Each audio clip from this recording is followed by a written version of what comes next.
Welcome to Reimagining Wealth, the Money 911 podcast where we redefine what it means to be wealthy. Here we explore not only financial health, but also the emotional, spiritual, physical, and relational dimensions of wealth. Join us as we uncover transformative insights and powerful tools to help you build the life of true abundance and live authentically on your own terms. Let's embark on this journey together and create the life you desire. All right, Rob, it's fabulous to have you here today on Healthy Money. And that's why I, call everything Healthy Money, Happy Life, because it isn't really about money. It is a lot about mindset, health, wealth, and peace of mind. So that's why we talk about all of these different things. And it's great to have you here today. Thank you. It's a pleasure to be here. I really like to jump right into it because, in my generation, we were a lot of people were led to the chasing of material things. As, if you have this much money and you have this kind of car, what's going to make you happy? So how would you define financial success?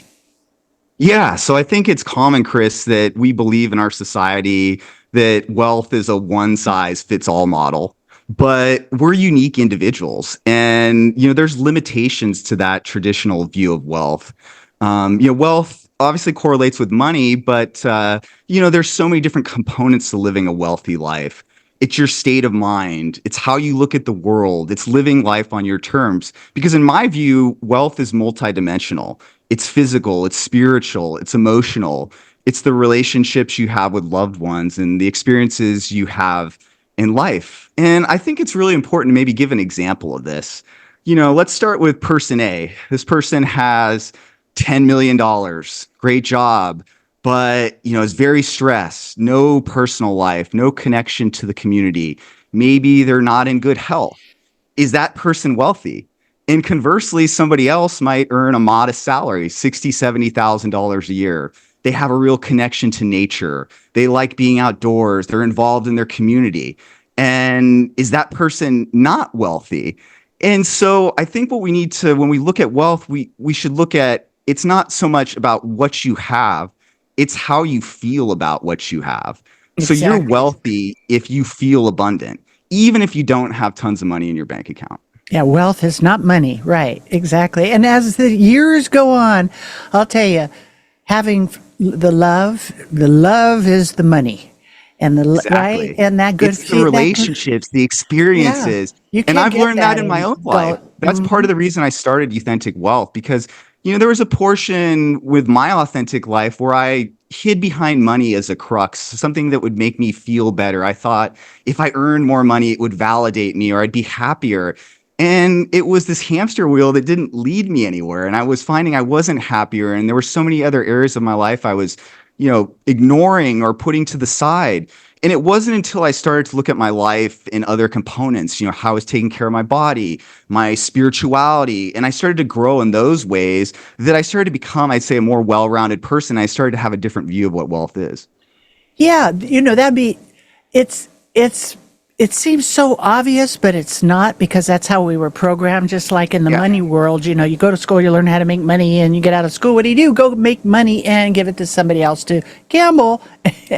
And so it's like a roulette wheel, but it's where your focus has been, what you're looking at. Maybe you could share a story where shifting your mindset about wealth transformed your life. Yeah. So, with my own life, I, give you kind of some background on my story. I worked as an investment advisor for 15 years. I became chief investment officer of our registered investment advisor in Pasadena. And, I always thought that wealth was this journey that if I got, I made $1 million a year, or I had $10 million in my bank account, that would make me happy. So I made my happiness conditional on an outcome. I made it conditional on the future. And I think so many of us do that. We forget to be present. So we think, gosh, I'm going to be happy someday when I have this or if I have that. And so for me, I got there and I achieved that. and I didn't feel any different than I felt before. Right. And so that was just a rude awakening. It was like, well, this was a bill of goods I was sold, but it didn't play out the way I thought it would play out. And so, I love philosophy and I love to weave in spirituality. And Alan Watts, who's a British philosopher, I think way before his time, he had a quote talking about how life is not a journey. And what he meant by that is he said, we're all on a pilgrimage, right? We're trying to reach this destination of success or maybe heaven after you're gone. But we missed the point the whole way along. Life was a musical thing, and we were supposed to sing and dance while the music was being played. And so it's all about being present right now and finding the wealth in the moments today. That's right. That's when I get those heart connections, I feel like I got money in the bank, right? Not saying that Exactly. it's not smart that we have, everything, but it is health, wealth, and peace of mind, and it's spiritual and material. And so what ways can build like strong relationships that you would say to contribute to one's financial success? Yeah, so strong relationships to contribute to financial success. I would say, being present is the key in connection. So having presence with, your finances, making sure you take the time to, review bank statements, look at what's in your accounts, take inventory of your debts, those kind of things. But also in your relationships, being present with the people you love, communicating, finding that connection, because life is all about connection. And when you're connected to things, you're going to have a better experience. That's absolutely right, and that is pretty common conversation these days. Where, when people come to the end of their life or near the middle of their life, and then they look at like, hey, I've just spent all this time, and I got millions of dollars in the bank account, and I haven't even seen my kids grow up, right? Or just I love that simple you said that. things. One of the first exercises I do with clients, I tell them to fast forward to the end of their life, to think about taking their last breaths and ask themselves, what would I regret? Who do I want to be remembered as? And today is the moment you can change that. Don't wait. Don't put that off, because I think so many of us think life is just going to change for us. It's not until you change that your life changes. Right. And the change has to be consistent and daily. Like when I wake up in the morning, I just think of 5 things I'm grateful for to just get that energy going in the right way, right? And Gratitude as well. gratitude is the attitude. It gives you the Yep. latitude, right? Yeah. And honestly, we should live like we're living, like, because this could be the last day. So staying present is an art, right? Because It everything, is. especially with all these devices, try to pull you out of it. So, Yes, and it's easy to disconnect, and to yeah, be so, overtaken by your computer, your phone, and so yeah, I even promote or like people to do a digital detox. Put your phone down. definitely. Tell your loved ones you're going to take 5 or 6 hours and go in nature, Wow. and you're okay, and just sit by yourself for a minute. I think a lot of us we've never done that, and that's part of figuring out Absolutely. who we really are. It's our It's, authentic self you find through self-reflection, yeah, through asking yourself questions, and through being present with yourself. absolutely. It's a must. Yeah. Tell me a few of your strategies that you use to stay grounded and focused on holistic wealth in Sure. a fast paced world. So I think breath work is very key. Your breath is the keys to the kingdom. You can control your state through your breath. What I mean by that is if you slow your breath down, you're going to slow your heart rate down. You're going to get out of this fight or flight mode, and you're going to be able to make more rational, conscious decisions. And you can also speed up and, generate more adrenaline by speeding up your breath. And so, a real technique that people can use is box breathing. So that would be, just to give you kind of a brief background on that, taking a breath 4 seconds in, holding for 4 seconds, releasing for 4 seconds, holding again for 4 seconds, and repeating the process. That's a simple technique people can use. I think practicing emotional awareness, so understanding how emotions feel. So what does it feel to you to be sad or angry, and start to pick up on that so you can become more conscious of those emotions. Because when you're conscious of those emotions, you can catch yourself when you're about to make a decision and it's being made impulsively or based on fear. So when we're emotionally aware, we're gonna come from a better state, and we're gonna make more rational choices. And then for me too, meditation, and that means something different for everyone. There's different ways to practice meditation. There's so many different apps you can use nowadays. And, you know, I like to tell people, choose what works for you. Try a lot of things. The more you try, the more your inner compass is just it's going to pull you to what works for you. Right. And it's a daily thing. You got to be doing this daily. Just like, that box breathing, they use that, for in emergency rooms. Yep. And literally I was with someone that was having a heart problem, and they elaborated on it, which I thought was really cool.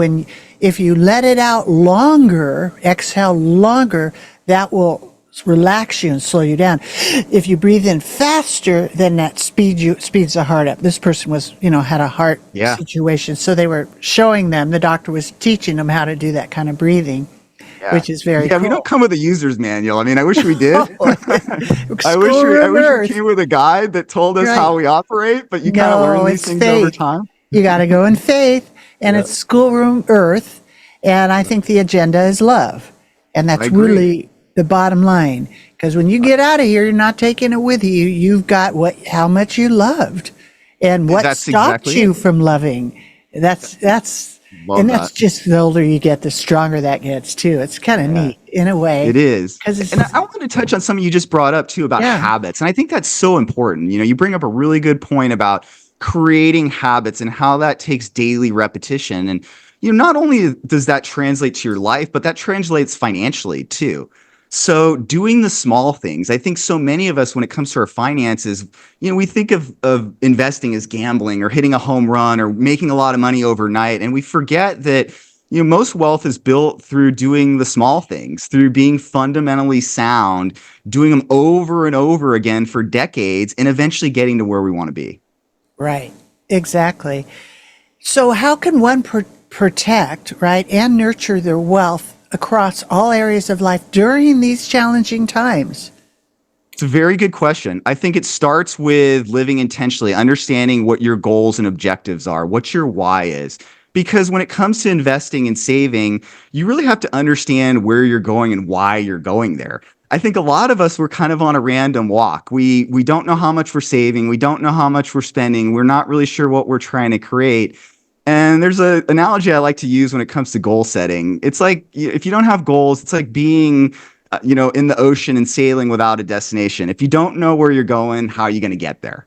So it's really being intentional about how your finances and how your life is set up. And from there, it's breaking it down into small actionable steps. So how can we refine your spending plan to maybe, create some more savings to put in your retirement accounts, or your short or medium or long-term savings goals. So that's one area. So these are just different things we need to look at, when we're building wealth. Sorry, I kind of went off tangent there. Yeah. Well, people, when they think about savings, it's like dieting.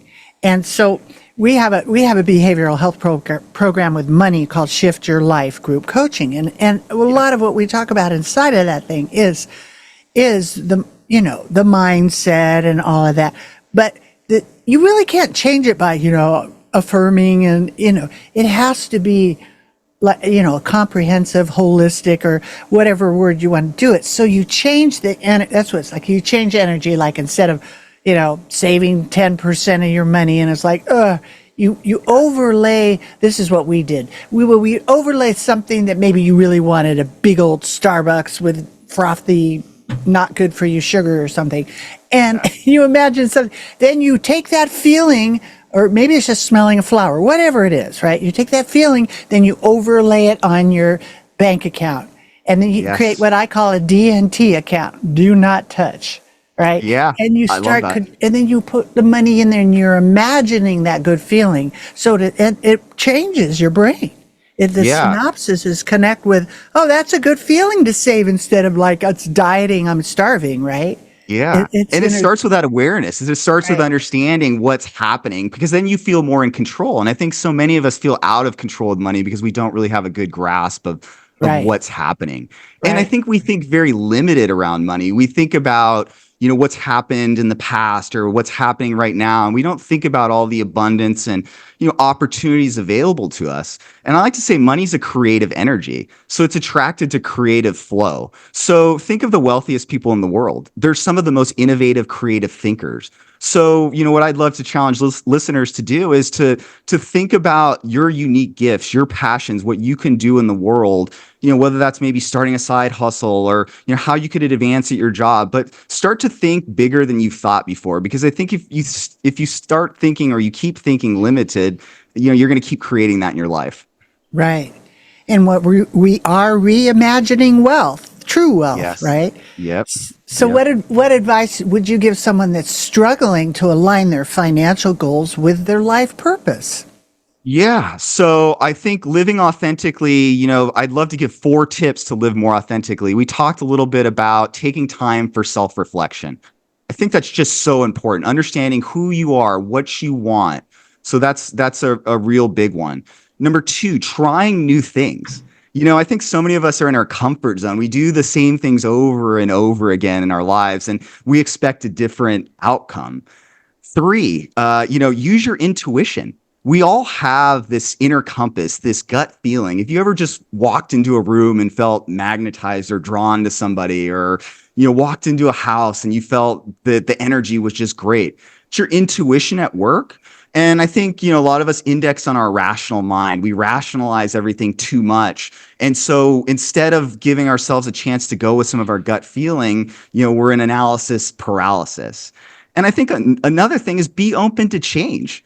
You aren't the same person today that you were 10 years ago, and you're not going to be the same person 10 years from now that you are today. So you just have to accept that you're constantly evolving. And so it's weaving in this authentic self with your finances and understanding your why. Because when there's a why behind your money, that's when it's powerful. And that why could be you want to travel the world, or you want to live on a fishing ranch in Montana and fish with your kids.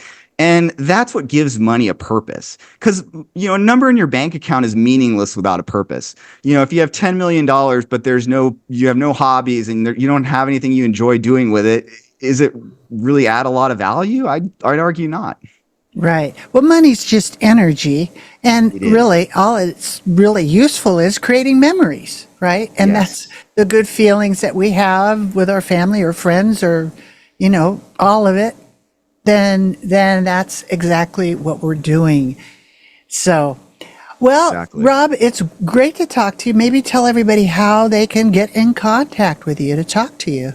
Yeah. So, I'd love for listeners to follow me on social media. It's at Authentic Wealth.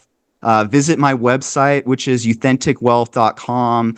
And listeners can sign up for my monthly newsletter, which is free. It's called The Truly Wealthy Life. And so that's going to give you not only financial tips, but tips on how you can live a wealthier life. Right. And we've really talked a lot about what real true wealth is, but there is a way to get there. And you just can't imagine yourself there. You actually have to apply yourself and do daily activities to get there. So on all Yes. levels, right? And that's where coaching is so important. It holds you accountable. It helps you, develop a plan and sets you up with the actionable steps to get you to deliver on that plan. Because again, if you're not sure where you're going and you're just recreating the same pattern, you're going to get the same results in your life. It's not Exactly. until you change the way you look at the world that your world is going to change. Right. So envision the future of wealth and financial independence for yourself and your family and walk into beauty, right? Yes, exactly. Enjoy the moments you have. Enjoy the experiences. Live in the now. Be happy now. Don't put your happiness and make it so conditional on the future. What I mean by that is obviously you need to have goals. You need to think about the future, but start to be really present in the moments right now. And, maybe after listening to this podcast, go give a loved one a hug or go sit outside with your dog. And those are the rich memories you're going to cherish in life. Yeah, for sure. Rob, it's been a joy talking to you today. It's been a joy, Chris. Thank you so much. All right. Thank you for joining us on Reimagining Wealth, the Money 911 podcast. We hope today's episode inspired you to see wealth in a new light and take actionable steps towards creating a life of true abundance. Remember, wealth is not just about money. It's about living authentically and nurturing all areas of your life. Subscribe, leave a review, and share this podcast with others who are on their journey to reimagining wealth.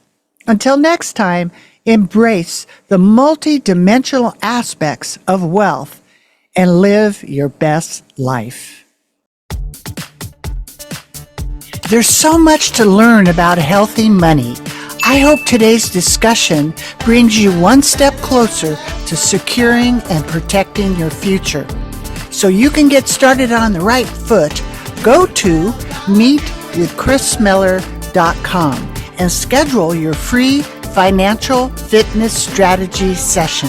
Thank you for listening, and please subscribe to Money 911 so you don't miss our next episode, which includes health, wealth, and peace of mind.